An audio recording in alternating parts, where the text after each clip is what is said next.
আসসালামু আলাইকুম।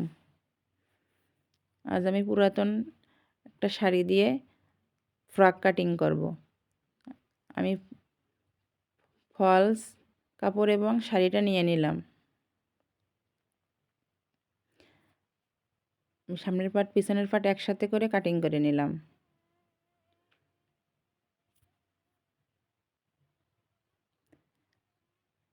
সামনের পাট পিছনের পাট একসাথে নিয়েছি যে তার জন্য আমি পিছনের গলাটা আগে কাটিং করে পিছনের পাটটা সরিয়ে রাখবো।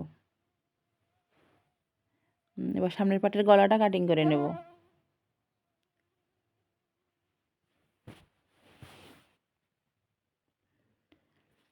ফলসের উপর বসিয়ে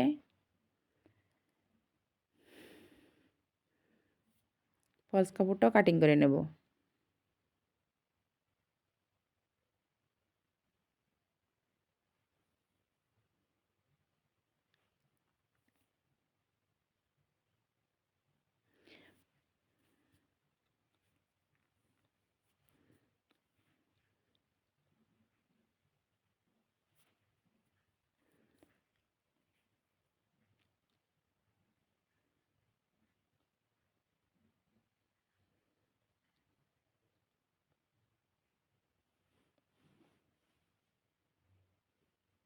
আপনাদের যদি ফলসটা কাটিং করতে সমস্যা, আপনারা হিজাব পিন আপ দিয়ে কাটিং অ্যাটাচড করে কাটিং করলে আপনাদের সুবিধে হবে, যদি নড়াচড়া করে বেশি।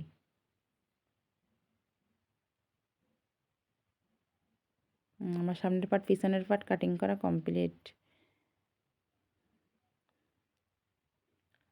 আমার নিচের পাটটাও কাটিং করা হয়ে গেছে।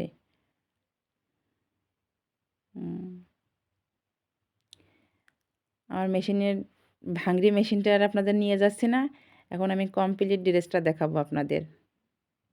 এই যে আমার ড্রেসটা, এটা আলাদা বেল্ট তৈরি করে নিছি এবং পিন আপ করে দিছি আপনাদের দেখানোর জন্য। আমি এখানে বক্স কুচি দিয়ে নিছি।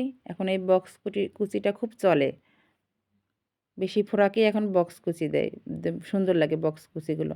আমি টার্সেলগুলো দেখেন পায়ের কাপড়টা দিয়ে করেছি, সেজন্য বেশি সুন্দর লাগছে টার্সেলগুলো। অনেক ঘের হয়েছে আমার ফ্রকটাই।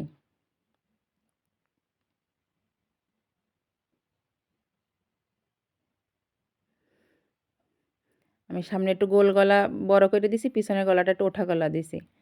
আমি হাতায় ফলস ব্যবহার করেছি কারণ শাড়িটা অনেক পাতলা ছিল, এবং পাইটটা হাতার নিচের দিকেও দিছি যাতে দেখতে সুন্দর লাগে।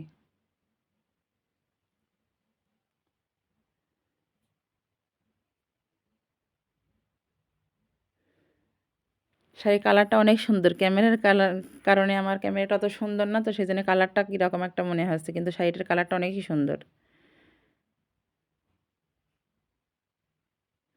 আমি একটা ওড়নাও করেছি এর সাথে।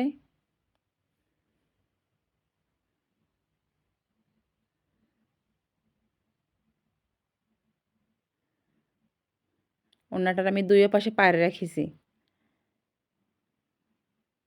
আমার জামাটা দেখতে এরকম হয়েছে।